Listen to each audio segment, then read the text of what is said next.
The teacher before me got involved in Spirit Box, so I kind of inherited it, and I just kind of took it and ran with it.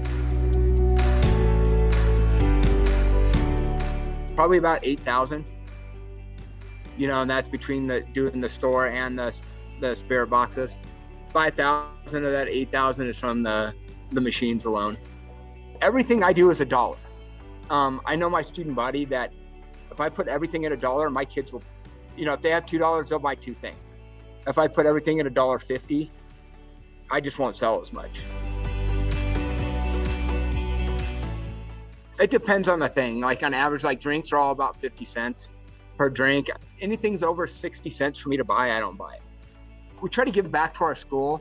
So we'll sponsor stuff. Like we sponsored a reading or a art project through the library where kids who won got pizza. And then the rest of it goes to our DECA program to help pay for state and nationals for the kids.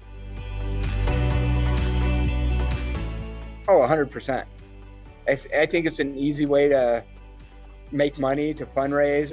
I think it's just great that the kids have a chance to get snacks throughout the day, to get water, to get drinks. And I love that they say Rancho High School on them, that, we have them wrapped. We picked out the wrap. I think they look cool. Machines are busy. I mean, I've got 3 kids stocking them right now. I got 1 kid in each machine, and I stock it twice a day. So my kids just finished stocking it. I stock it before our lunch. We have 2 lunch periods, and it's probably 3/4 empty after that.